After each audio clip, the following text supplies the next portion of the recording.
jewe hari umuntu ugeze kugira nti ntuzosubire kuvuga ibyo. Kumbure Yesu azosanga natirimutse, kumbure Yesu azosanga nagize gutya. Ijambo ry'Imana rivuga ngo biramuhimbara kuduha ubwami. Yesu umupolisi afise inembo, si umucamanza yambaye cya kikanzu cirabura. Yesu c'est mon frère, Imana c'est mon père. Amen. Tuzoja mwijuru. Ega finalite no kuja hehe mwijuru. Amen. Yesu nashimye. Naho no gukunda cyane ntushobora kuragwa ibyo wanje, puisque tu n'es pas mon enfant.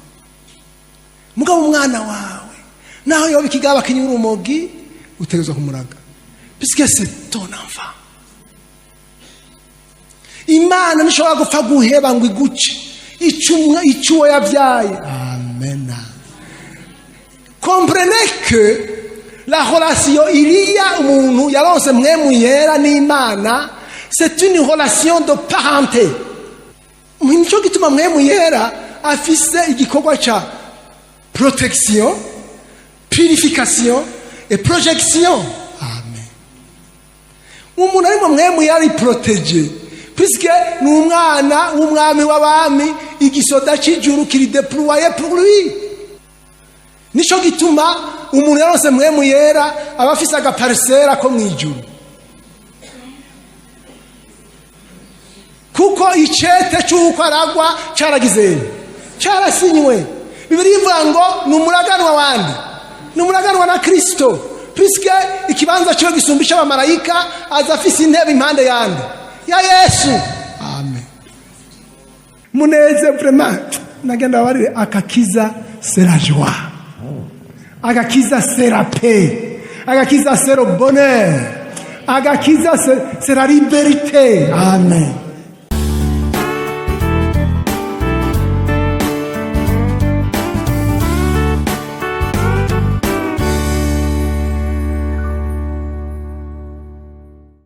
Yesu arusha abandi bose kudukunda, harusha kw'abavindimwe bakundana, n'abo dukunda bose duharuruka cyane we naho yohemukira abakunda. Iki gihe cy'ubugingo budashira, sukumenya Yesu wacu adukunda. Hamwe twari tuzimiye yaturondeye nk'intama, aratubona tuzana imuhira. Umukunzi wacu mwiza kandi akunda kuduha imigisha myinshi, imbabazi.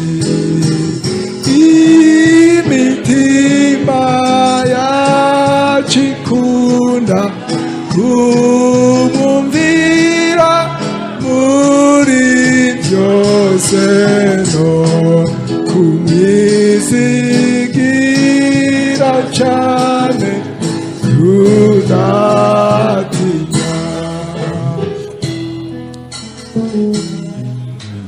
Byacu byose byakuweho,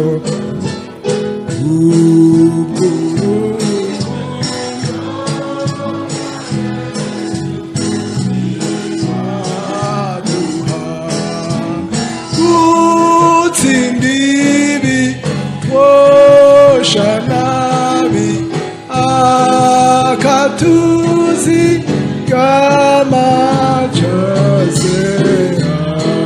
akatujana munzira ibenziza. Amen. Imana ishimwe. Ngomba tuvugane ijambo ry'agakiza kuko dukizwa kubw'agakiza, duharirwa ivyaha kubw'agakiza, dutsindanishirizwa kubw'agakiza, siko turonka mpwemu yera kubwo kwizera, duharirwa kubwo kwizera. Ngira ngo ngaha mwarasomye igitabo c'Abaroma, niho hari insobanuro ya Kristology yose. Twihana kubwo kwizera, duharirwa kubwo kwizera,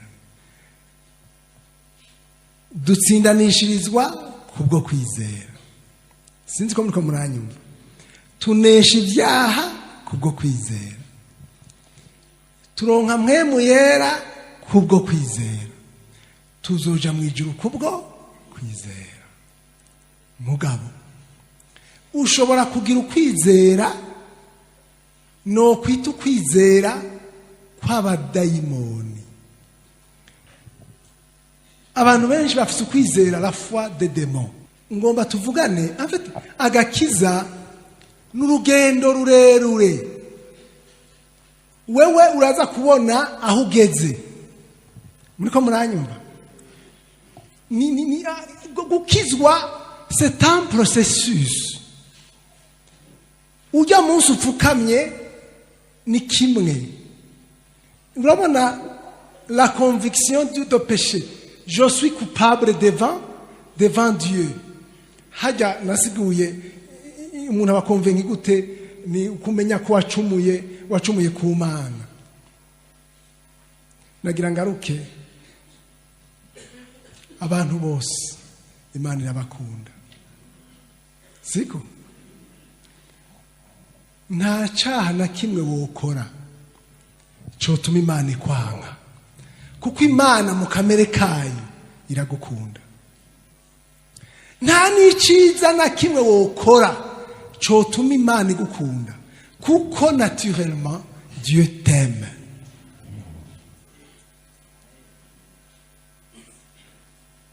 Ndazi ko uko jewe Imana inkunda niko ikunda imboregwa irara muri kanivo, kuko haracariho chance ko akira. Muriko muranyumva? Bamwe bambwira ngo no, ngo ntubivuze nkuko bivuga. Niko Bibiliya ivuga. Bibiliya ivuga ngo asiga 99 batabanza kwihana akaza kurondera abagize, abazimiye igafata umwanya muremure. Amen. Kandi ngo ayironse iyo yazimiye azarayikubita inkoni ngo ayizana hehe. Amen. Nta numwe ari predestiné kuzoja mu muriyo, c'est son choix. Muri Bibiliya handitse ngo Adamu na Eva bamaze kujya kuri ca giti, Imana yaciye ivuga ngo raba babaye nk'imwe muri twebwe mu byo kumenya ikibi n'iciza. C'est-à-dire que babaye Imana mu byo gutandukanya ikibi n'iciza. Ni ukuvuga yuko umuntu c'est lui seul qui se condamne, n'est-ce pas? C'est pas Dieu qui Imana nta kigukondana ko na kimwe. Amen. La repentance. Naracumuye ugapfukama naracumuye, siko?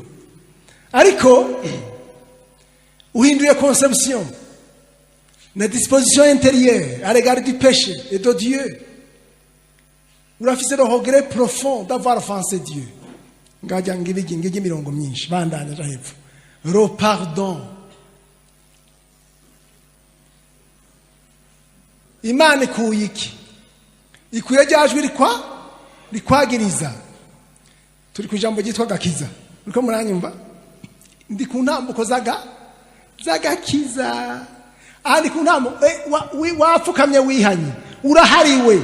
Je dis la même chose que ce que Dieu dit concernant mes péchés. Uratuira buti nukuri y'Imana nyagiriza nagizeni. Narabikoze la foi. Aha rero mwumbaza ikibazo muti none ukwizera kuri mu gakiza. Ukwizera kwerekana iki? Ni preuve y'agakiza. Muga nabwiye nti umuntu ashobora kugira une foi de démon. Kuko ibisigo birazi ko Yesu ari umwana w'Imana. Birazi ko yapfuye akazuka. Birazi ko ariko mbega none ibisigo byose nga Yesu. Vyokora ibyo Yesu akora. Ibyo Yesu avuga. Abantu bangahe bari mu mashengero bazi ko kuri Yesu ari kuri ijambo ry'Imana kuri ariko bagomba gukora ibyaha. Bafise ukwizera ko abadayimoni. Kuko bafise le même comportement que le comportement des démons. Bafise inyifato y'iki y'abadayimoni. Ushobora kugira la petite foi. Ukwizera guke. Kudashika ukwizera guke nukwizera kudashika kabuto ka sinapi. Akabuto ka sinapi ni gato. Nageze kwa nazifise ndazigishiza ko nazitanga zose. Ukwizera guto kuzana dute. Nigushobora gusirimonta dute. Kanda tugiye mu kwizera guke twagusobanura. Abantu benshi musanga muri mu kwizera guke. Sivyo? Nukuri. Ukwizera guke umuntu umwe niweza kutubwira ngo mbega none mwihebwe ngo mwuba ku rusengero mugaca mwubaka na santere do sana.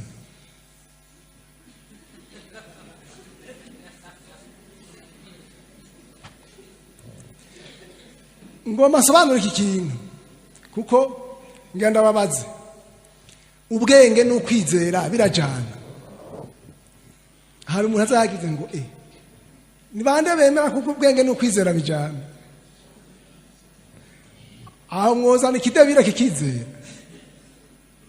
Ukwizera kuzanwa no kugirana.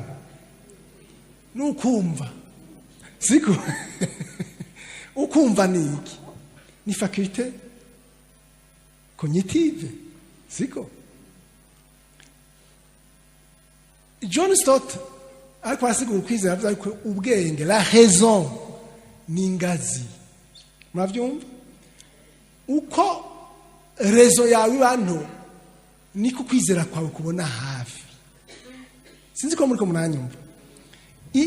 Donc ni ngazi ukwizera kudugira ko gushitse ari hejuru kuza kubona kure rezo itagirana itabona.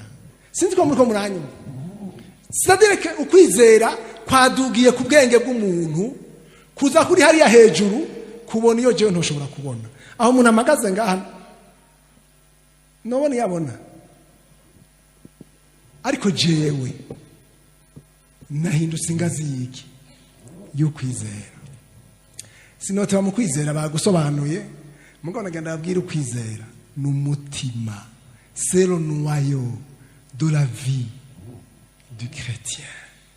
Amen.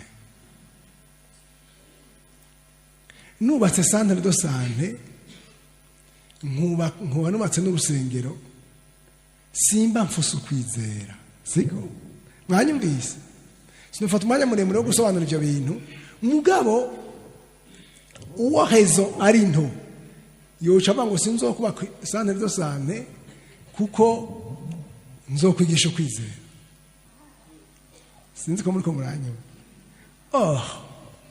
Ubwo bwenge bwose bwatoye iyo miti n'abaganga n'ibiki c'est Dieu. Amen. None sivyo. La grande foi sa fleur la folie. Singomba kuja muri ivyo ndafisa ahantu za guteba. La justification. Amen. I like that. Ndakunda iryo jambo. Mbega murakunda iryo jambo mwebwe? Aga turi ku jambo rimwe by'agakiza turi kuri salut, turi muri processus du salut. Umuntu yihanye, yahariwe ibyaha, yagize ukwizera. Amen. Ubu abaye justifié. Amen.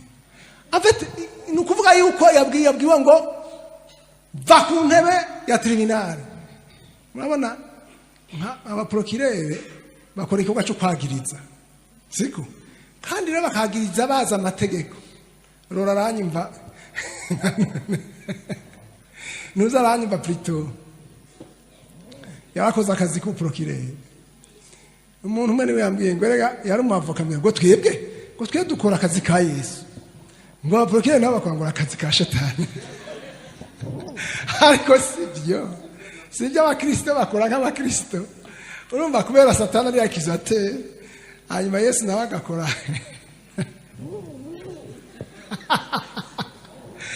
La justification ni igikorwa cy'avoka, siko?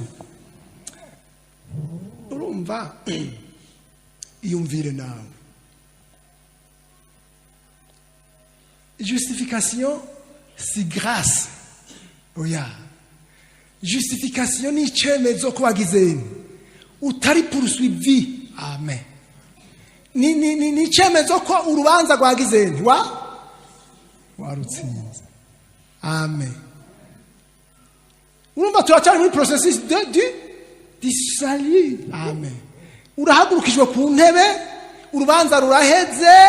Hari abamonse theologie ndende bafatiye kuri justification, bagashaka ngo byose byaraheze, naho mwocumura byaraheze, abantu bose bazoja mu ijuru kuko Yesu yarahejeje byose. Sivyo. La justification. Amen. Ntimugira ngo twabaye justifié mu bintu byoroshe.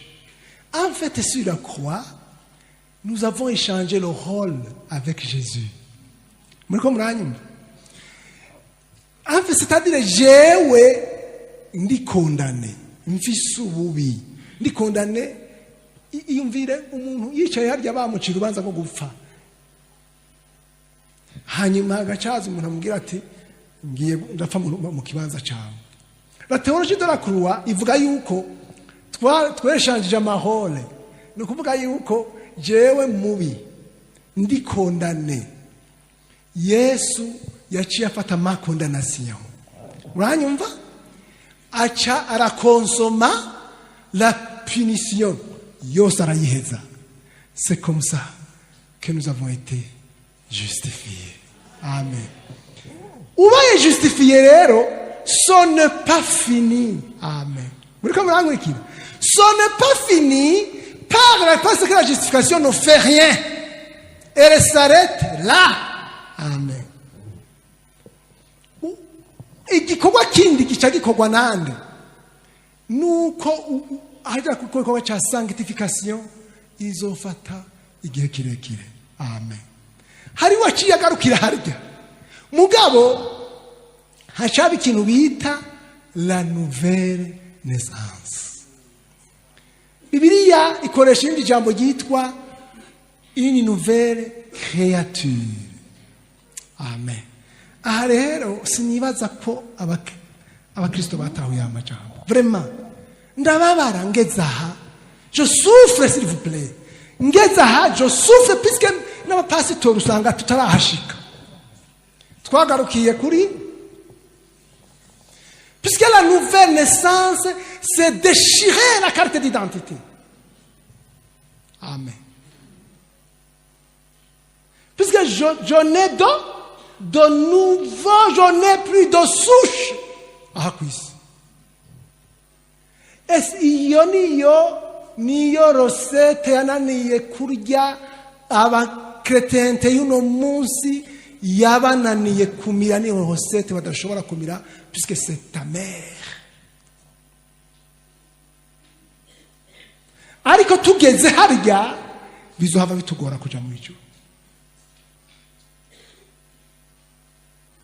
Puisque murabona c'est à partir ya twebwe Imana twitwa le peuple de Dieu. Ku bisanzwe Zoai, cyangwa la Zoé de Dieu, c'est-à-dire être déraciné de la terre, ugachutegwa mw'ijuru.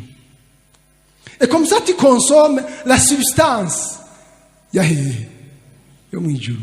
C'est ça la nouvelle vie. Amen. Parce que Imana yahamagara Aburahamu amfite agakiza gatangwa n'ijambo ryitwa sortir. Amen. Agakiza gatangwa n'ijambo ryitwa sortir. Utarasohoka ntushobora kwizera. Mugabo ukwizera niho kuja gutuma ugira l'acte de sortir. Amen. Aburahamu yari hariya mu nzi wabo basengera ikigwamana, mbwa Imana yamubwiye ngo sors. Amen. Ubwa mbere yamubwiye ngo ave. Soma, c'est très difficile à accepter. Soma, Genèse 12. Amen. Genèse 12. Murabona kubera iki? Genèse 11. Hari habaye iki? Abantu bari birobeye contre Dieu. Bagomba gushikira Imana bakoresheje ubwenge bwabo n'ubushobozi bwabo. Hanyuma Imana ibasukamwo nde? Confusion. Imana, c'est-à-dire qu'Imana izanye confusion mu bantu bose bo kwisi. Il fallait recommencer. Amen. Il fallait recommencer, n'est-ce pas? Muri théologie yitwa texte programmatique. Amen. Texte ya programme y'Imana. Soma twumve. Wa undi yamya soma ninde? Soma. Genèse 12, itanguriro 12. Soma à partir du premier verset. Uhoraho abarira Aburahamu ati ubwa mbere va hehe? No mu muryango, no mu nzu, uje mu gihugu nzogirana. Amen. This is hard. Ibintu ntibigoye. Puisque c'est-à-dire c'est couper toutes les relations. C'est couper les chaînes. Amen. Chaîne tunagumiza hehe? Mwisi. I'm sorry. Ndabivuga ko c'est le salut. Amen. C'est ça le salut. C'est là où dushika monakijijwe. Narahariwe ivyaha, vous le chantez, mais vous êtes toujours chez vous, n'est-ce pas? Urachari mu muryango hariya. Urachari mu byaha bya hariya. Urachari muri biriya. Abigisha bamwe agaca bazana imivumo y'abasogokuru n'iyabande, puisque ntimwagizene. Ntibyacitse. Amen. Abrahamu yarasohotse. C'est ça que j'appelle le salut. Urugendo Abrahamu yagize, c'est le processus du salut. Amen. Murabizi yuko paza mbere yagize, il est sorti. Mugabo naho yasohotse yakurikiwe nande? Na Loti qui n'a pas reçu l'ordre de Dieu, n'est-ce pas? Aramuherekeza. N'ubu baracaduherekeje. Hari n'abaza akaza parce que dufise icyo dupfana mu muryango ngo ndakijijwe. Hari n'uwuza kubera umugabo yakijijwe ati ndaje ndakijijwe, umugabo yakijijwe nta bindi. Mugabo ntigeze yumvijwe ryande. Ntigeze aronka l'ordre de sortir. Arazi baza ati kubera ko dusanga barozi mu nsengero. C'est parce que baherekeje abandi. Murabona rya rugendo rwiwe aragenda, Imana iramureka aragenda barashika Harani, ntuze bari kumwe. Hanyuma ibihari biratangura abamungere barashwana biraba nabi kuko hari uwakerekeje atamagamo. Hanyuma irifare jana ribaje gituma kubera iki irafari beaucoup d'années kugira ngo Sara byare. Muri Bibiliya ntitubibona, none mwe mwimvya ko ari kubera iki?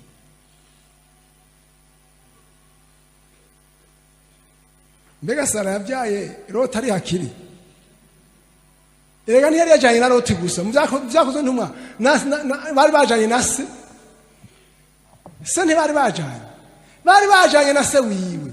Imana tuyumutama arononye ibintu kuba naho yari yavuyeyo. Se ngomvya ngo mwana ngo erega ngo twebwe abakarudaya tumeze tumeze gutya kuko se ntiyari yahamagawe yari yaherekeje umwana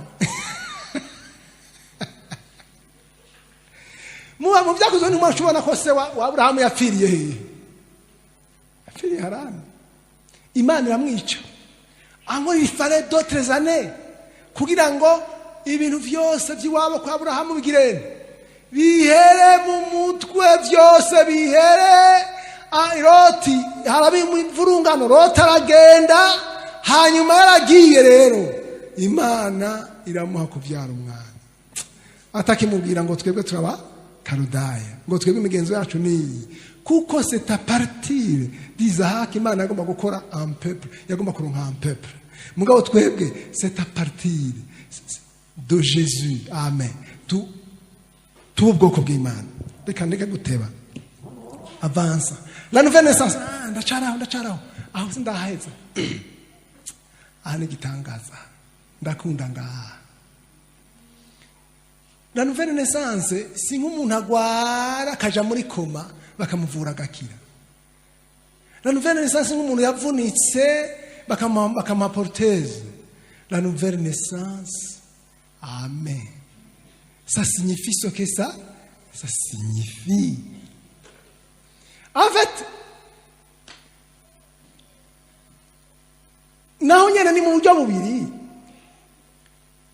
mu kigiriki dufite ijambo bita tekna na rios tekna n'akana gatoyi kadashobora guhabwa responsabilité hariya mu Baroma ngo abarongorwa na mwemu bose ni mu bana b'Imana abo urumva iyo murimba ngo bana b'Imana ifo kumenya ko riyema muri abana b'Imana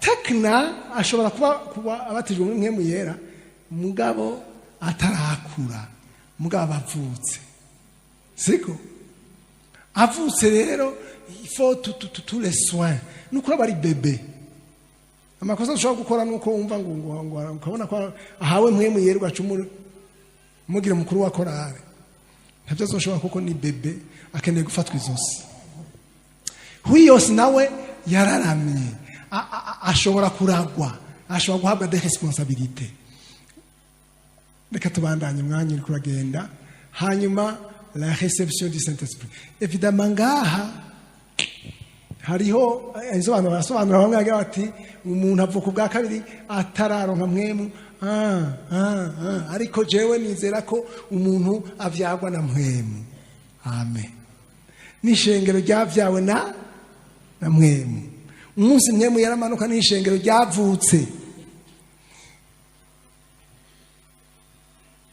le Saint-Esprit iri muri we en fait erega mwabona bya Yesu yakoze ku musaraba il est mort il a été enseveli enterré puis il est ressuscité c'est le même processus muriko muranyumva hari abana gakiza tacho kabatwara hari abana tacho bahomba bakijijwe ils sont les mêmes hari même des prédications zibwira abantu ko bagomba bategezwa kuguma uko bari non c'est une transformation radicale c'est-à-dire nous kuvuga navuze ngene umuntu aba arandurwa tu meurs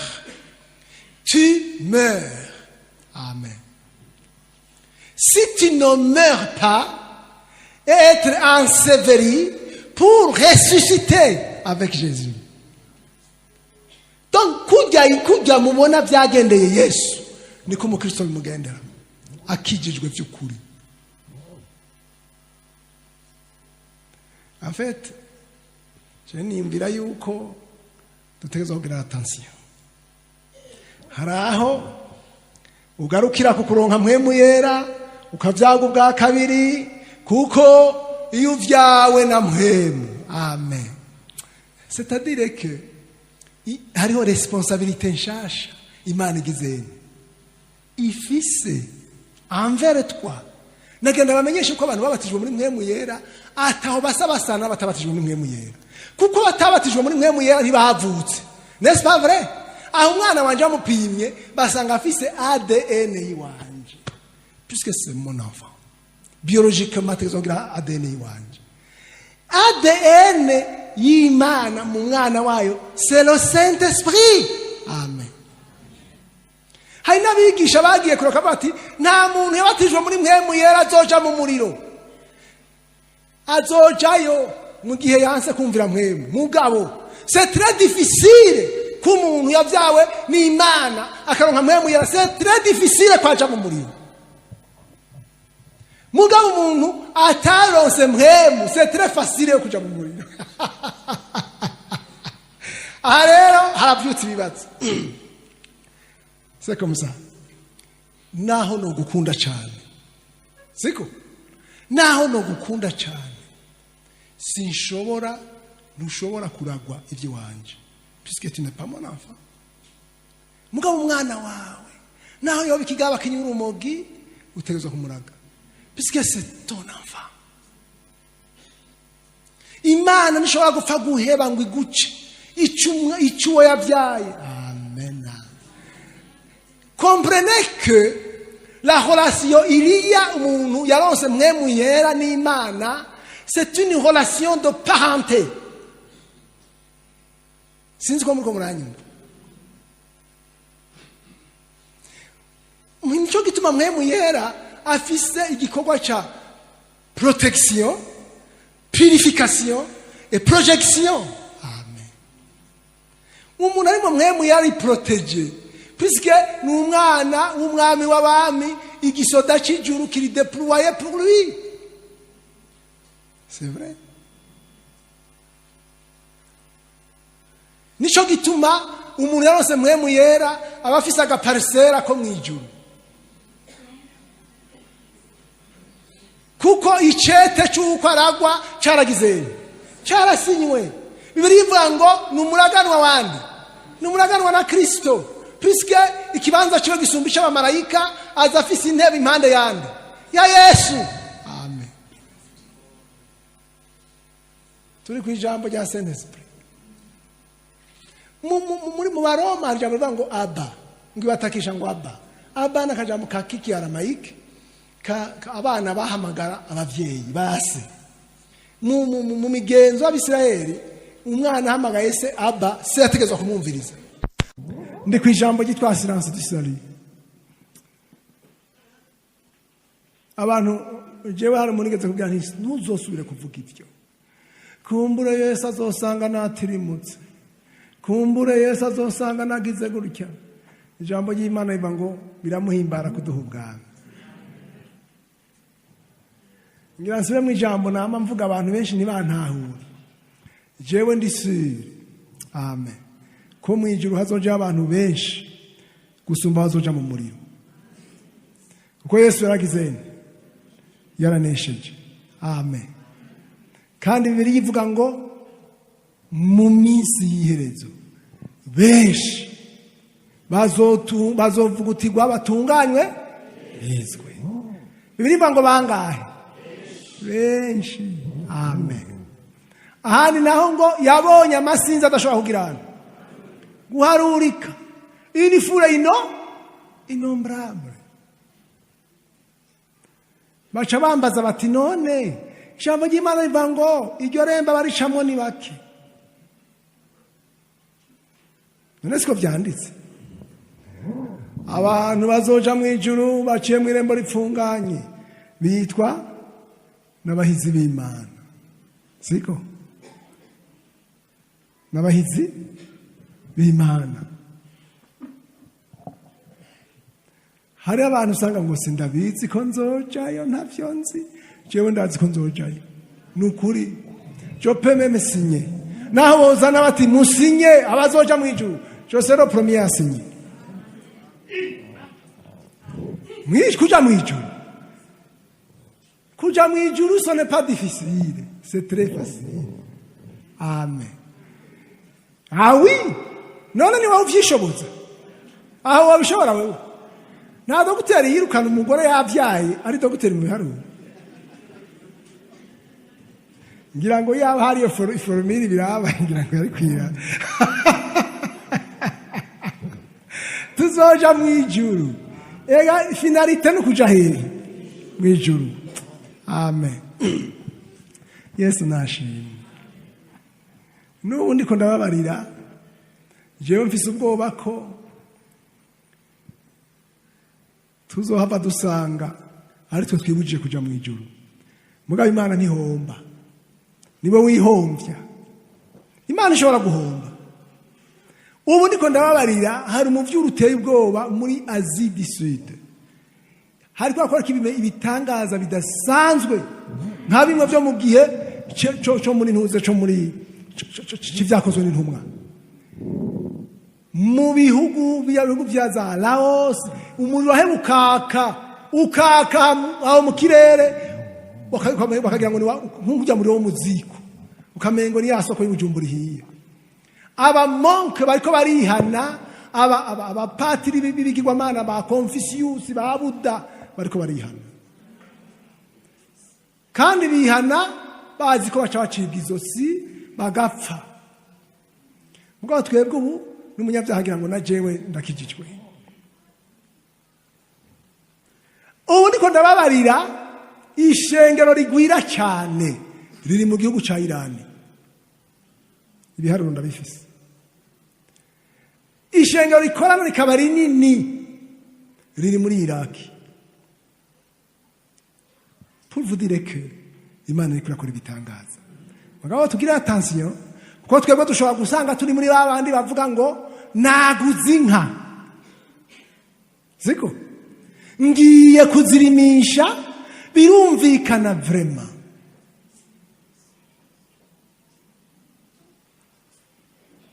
Uko siko benshi basigaye bameze.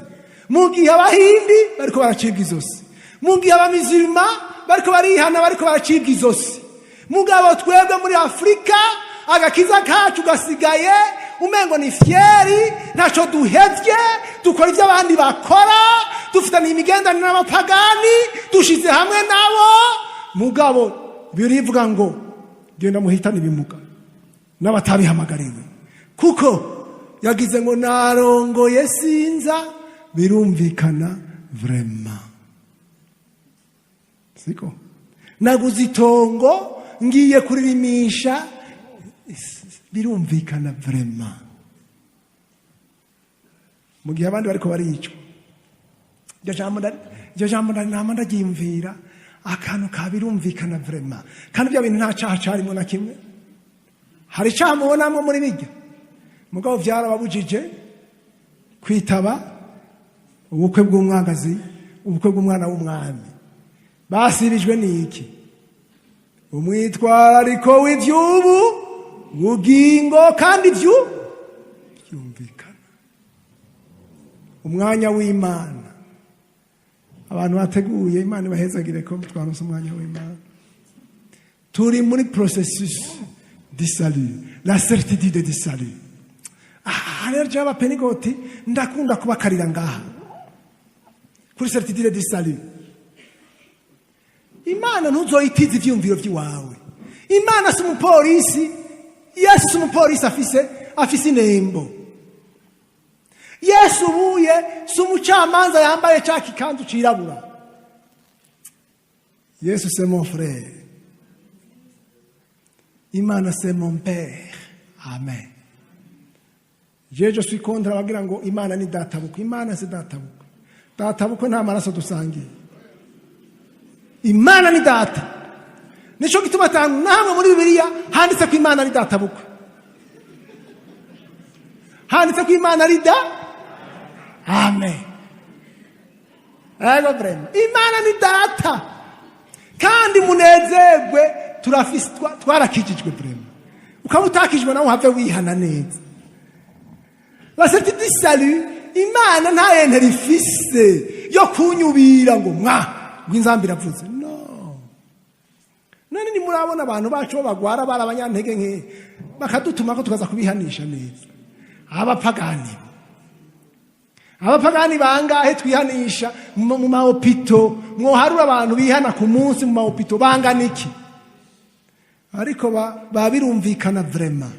Abazwa basiba vraiment.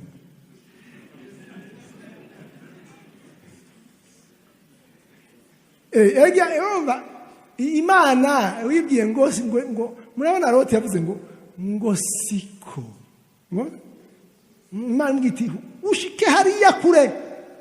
Abantu bose bagomba kuja kure, baja hafi ya hehe y'Isodomu n'Igomora, hafi y'urupfu, hafi y'umuriro, hariya kure. Amen. Muneze vraiment nagenda barire akakiza sera joie, agakiza sera paix, agakiza sera bonheur, agakiza sera liberté. Amen. Umuntu usanga ari kunje aratunye ngo agakiza ntakufise. C'est vrai, ukaba udafise umunezero, udafise amahoro, utidegembya, uburitiro, uracafise igihaze vraiment. Uteza kuryama nk'umwana mutoyi wasenze are. Jewe navuze nti Imana binaniye kunzigama ndapfa, hazo hageze kumva, sivyo? Ave tugaruka kuri rya jambo ry'ukwizera. Yego n'Imana ndabizi ko Elisa atanduta, none rero zangabo nizirara, sivyo? None Elisa arabaruta, ingwane mufise ntimuzi urukundo Imana ibakunda. Aha, ya les obstacles du salut. Ikintu ca mbere cyitwa obstacle du salut, c'est la foule. La foule qui nous entoure, la philosophie du moment. C'est quoi?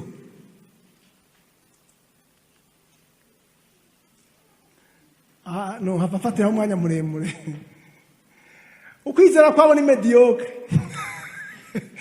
Iyo foule twiti tukikuje, ukwizera kwabo ni mediocre. Mugabo ça nous contamine. La foule contamine et aveugle. Nuko murangurikira. Twebwe nituri messieurs tout le monde. Muriko muranyu. Twebwe nituri messieurs tout le monde. Nous sommes des élus. Amen. Nous sommes des enfants de Dieu. Nituri dans la foule. Turi mis à part pour Dieu. C'est comme un jambo d'Imana ivuga. Nous avons été retirés, déracinés du monde. Amen. Ahorera tugifise les mêmes appétits que les païens, tukiniganira le même plat, ça devient un problème.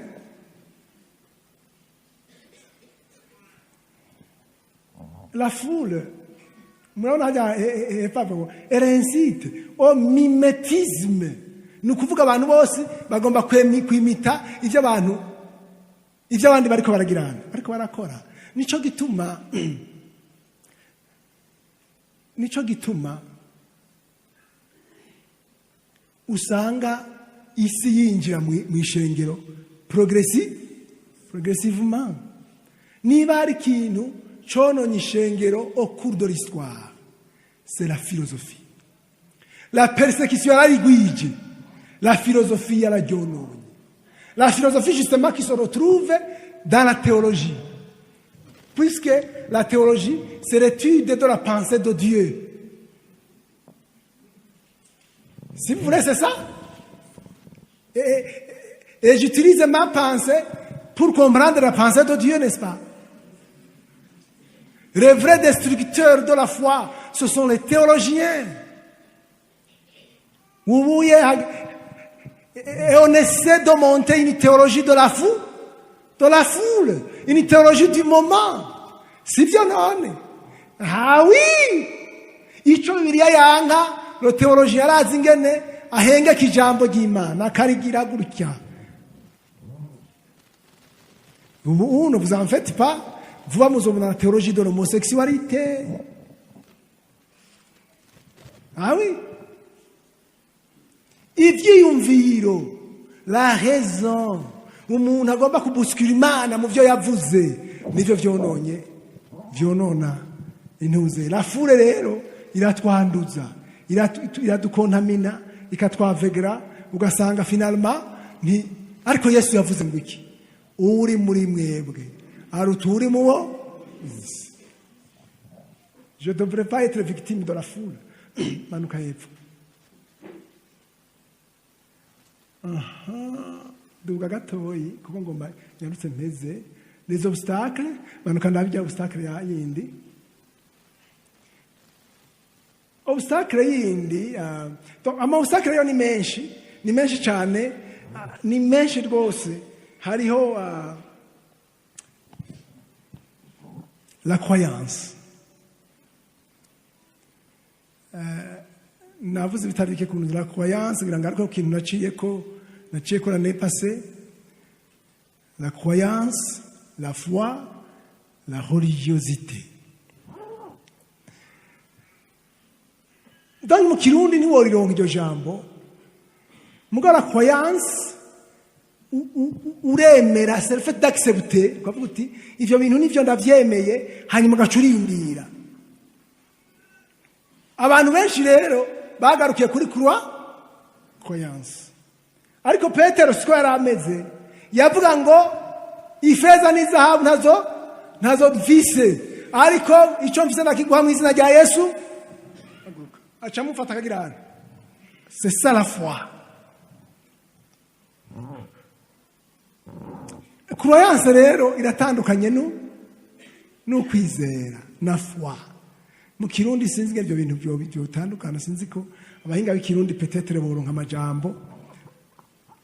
Manuka gatoyi subira manuka gato. La religiosité c'est et se déguise ubunyedini ikindi kintu gikomeye obstacle de la foi nuko abantu bagarukira ku bunyedini agakiza kabo kakagarukira kuri croyance nigashika kuri kukwizera au vrai sens du terme.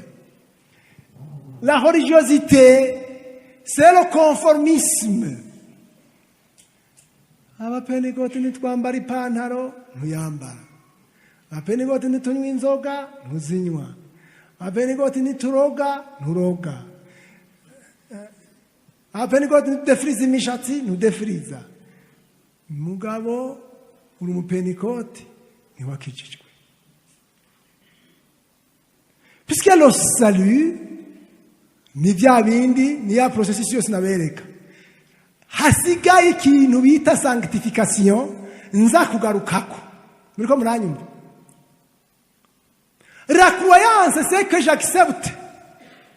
Muyandi majambo en fait Jésus agakiza iri jambo ry'Imana, ce n'est pas une vérité à accepter, c'est une vie à vivre. Amen. Ko n'accepte ibi byose byo muri Bibiliya, ça ne suffit pas. Il faut que ce soit ma vie. Amen. Si aussi longtemps il jambo litaba ma vie, sinakijijwe naragomye ahantu muri ko muranyu hari ahantu nahagaze muri processus du salut. Religiosité ukagomba ukaririmba neza, ukagomba ukagirane. Le salut c'est personnel. Amen. Le salut c'est la rencontre avec Jésus. Le salut c'est être en Jésus et Jésus akaba en toi. Amen. Par le biais du Saint-Esprit. Ndakunda ijambo gitwa gakiza ni kintu kininiya ni kurumbere itarino yereke bita soteriologie ni kirekire gose. Religiosité obstacle du salut. Mvuze obstacle du salut vous comprenez directement ko bica bibangamira no kwizera. Ukideguza ufise ivyo unyegeza ariko urazi iki? Urazi ukuri n'est-ce pas? Ni bya bindi bya bamutoza kore yavuze ngo iki muri rwa rusengero, jewe ndagororotse, wa mufarisayo ndagororotse, nisonzesha kangahe kabiri mu ndwi, ntanga ikigira 10 mbere n'ici mbwija. Navyumva simeze nk'uyu mugesera w'umutoza akora. Ça c'est la religion. C'est la religiosité. C'est ça. Washaka kuvuga ngo jewe ndi umupenigoti, sinambara ipantaro, sinywa inzoga, simeze nk'uyu. Nta muntu yagugize umupolisi. Wewe Imana ntiyagushyize muri documentation yayo. Imana yagushyize mu iperereza ryayo. Iyo umaze kwibona kuri mwiza habaye ingorane. Amen. Puisque turi muri processus ya sanctification, ngo kugeza aho ishusho ya Kristo izogirana, izokwiforma muri twebwe. It's a long way. Amen.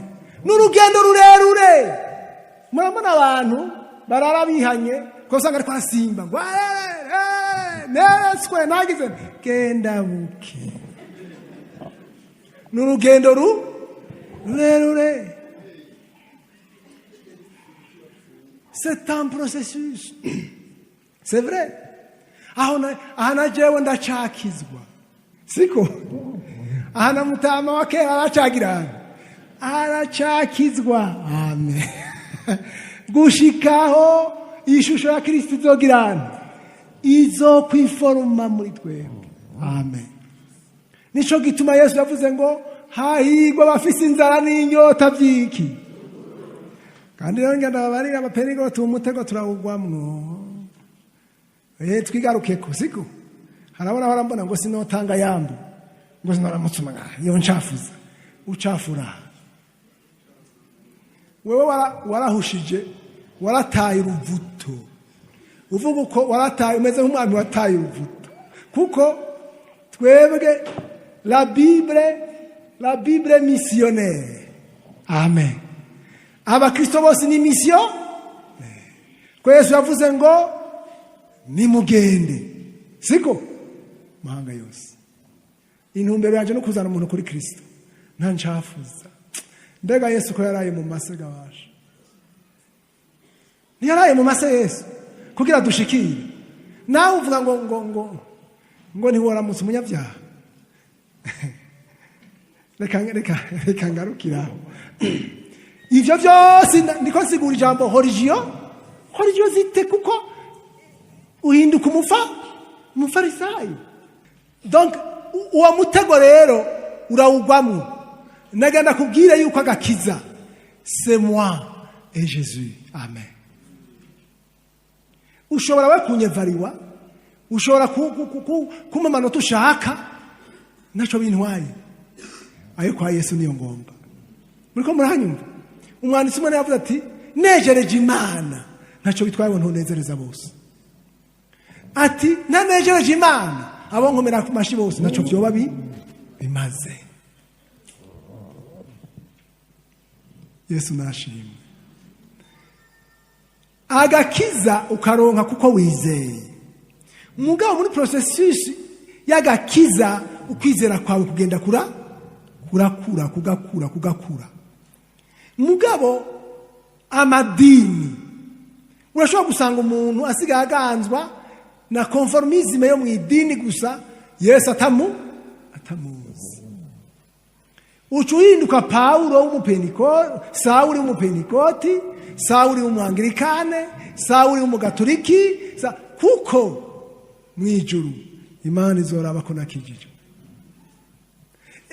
Et Dieu sait que je suis faible. Amen. Il me tient. Mva kwemera gusa il me tient la main akanjana. Yesu nashimwe. Urabona pitié de moi. Ijya fure gato inenge ndabahe image. En fait ijya fure none wa mugore yaragwaye butinyanka. Iyo adaca muri fure yari gushikira Yesu. Fure yari ifise ivuga. Fure yavuga ngo umugore nk'uyo arahumanye. Kirazira kwaja mu bantu. Mugabo il fallait briser. Amen. La femme est sortie, n'est-ce pas? Elle est sortie de la religiosité. Aragenda rishikirira nde? Yesu. Amen. Il a percé la foule. Ugomba kuja mu ijuru ategerezwa gupersa la foule.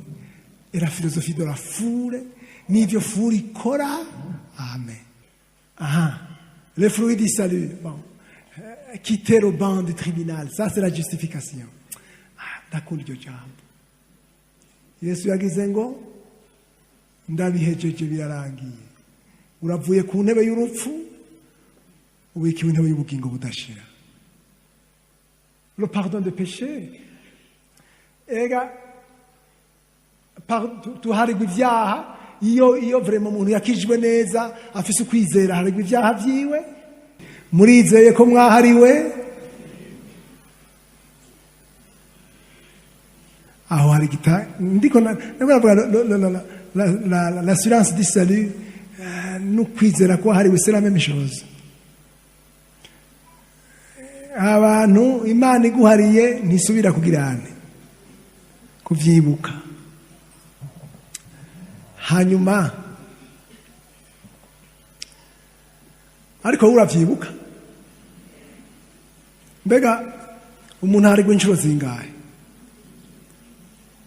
Umuntu harigwa inshuro zingahe? Rimwe. Hariho eglise yizera yuko umuntu hari badasubira gucumura, asubiye gucumura ataba yari yarahariwe. Vyo sivyo.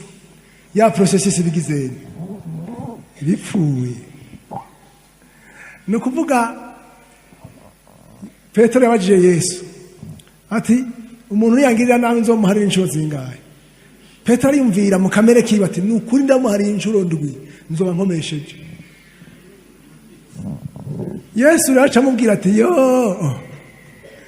ati uzomuharira indwi inshuro 70. Cyo sinzingira ngo bakayo yabo harura izo nshuro. Naho umuntu wo muha imyaka 100 akaza aracumura ku munota ashobora guharikwa.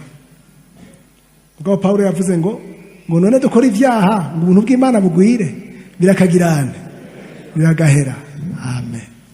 Mugabo chaque fois umuntu arize imbere y'Imana yihana avec un cœur, Imana yamuharira umutima ubishaka. Yesu yarazi ko ingorane izoba, yarazi ko Petero azomucumurako imyaka myinshi, ati nzokwama ndi dispose à te pardonner.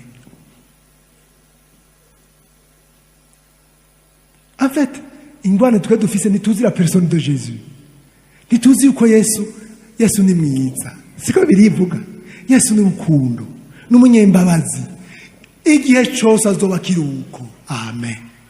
Abantu bazoja mu muriro non pas parce que Jésus abanka, mugo bazoja mu muriro kubera Jésus ari juste. Il n'est pas seulement amour, mais il est aussi juste. Amen. Igihe rero azokwambara ikanzu ya justice, abantu bazoja mu muriro vraiment. Mwavyumvise? Le pardon des péchés. Yesu abwira Petero amwete kandi iyo ni attitude ya Yesu dutegerezwa kuronka twebwe. Ibyaha bidaharigwa n'ibingahe? Ni kimwe. Bibiri ivuga ko ari bingahe? Bibiri ivuga ko ari bibiri. Bibiri ivuga ko ibyaha bidaharigwa ari bibiri. Kurogota kuri mwemu no kudaharira. None nimutaharira nimuzoharigwa namwe. None siko byanditse. En fait, nagenda babarire. Jewe sinkumva ingene umuntu agira ingorane ngo naka ntiyamusabye imbabazi. Wewe muharire atagusabye imbabazi kugira ushobore gusenga no kunezerwa. Puisque uwakugiriye nabi ntashobora kugira nabi ngo nawe wongere wigirire nabi. Tu dois savoir yuko utegeka kwiribera ivyaha byo bidashobora gutatezwa kukugirira nabi. Shetani arabahagurutsa mbere na cyane kugira ngo wewe ugire igikomere murindire yansabye imbabazi ndamuhanira yanziza. Ni igikorwa cya mpwemu yera. Amen. Urabona ku bisanzwe irya sanctification par Christ nari kuyishira muri processus du salut. Irya rero irya sanctification hariho na sanctification future. Mwabyo iyo ni ya yindi tuzosa nande na Kristo. Mugabo tukiri ngaha le Saint-Esprit kuko ari umuriro kandi ari iki? Ari uruzi bifise rohore do sanctifier. Ukezwa. Hanaho iyo sanctification hari abayita le baptême dans le feu. None ni babango azowatiriza mu mpwemu no mu muriro. Kubatizwa mu muriro rero samageragezwa numubatirizo. none ubatiriza mu aha turi kuri sanctification ga kubatirizwa mu muriro ni sanctification. Iyo najewe ndayikeneye uwari we wese aracayikeneye izonyinjiza muri sanctification finale. Amen. Sanctification finale ni cyagiye tuzosa nande na Yesu. Amen. Elo bateme dans mbega abigishwa baje kubatizwa muri mpwemu yera barabatirijwe mu muriro. Barabatirijwe mu muriro. Mbega ibyo bintu basimiritanema cyangwa kimwe kitangurira ikindi. Bibiri ngo azobatiza muri mpwemu no harimwo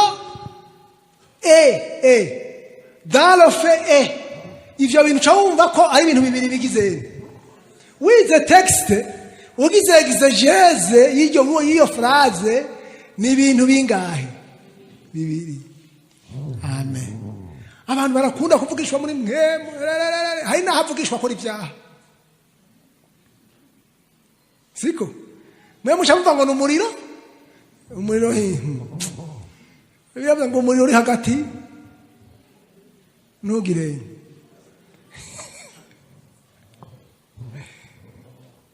Iyo muri komera mbugutira kandunjure inkamba zimbenwa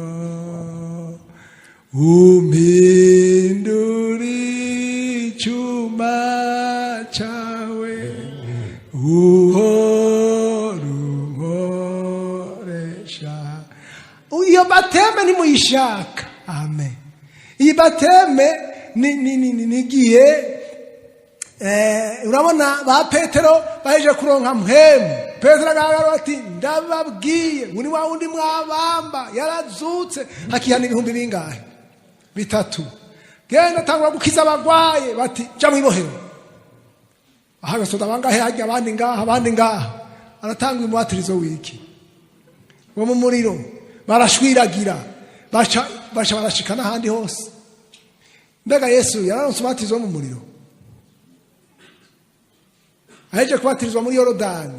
Uravye urwo rugendo yagize uvuye kuri Yorodani ijya misozi yageragerejwe ko ni misozi iri hejuru y'Yeriko. Urayibona neza uvuye Yorodani nk'iyo nko ku kilometero nk'ijana. Ushika Yeriko ibisozi birebire bitagira ikiti by'ubugaragwa. Ni imodoka nishikayo baca kutuntu tuca mu kirere ngo fye agashima gaca kurabayo. Hari ahantu Bugesera. Murashaka umwatizo mu muriro wapi? Imana ibahezagire. Iyo ni sanctification. Amen. Nukuvuga inzambi zorinda ivuga tukiri muri processus du salut. Mugabo tuguma tuva mu bwiza tuja mu bundi ni kujambo ry'Imana rivuga. Tutunganywa. Yesu nashimye. Mumbaza ibibazo muti mbega none umuntu acihanye aba ari kandida yo kuja mu ijuru.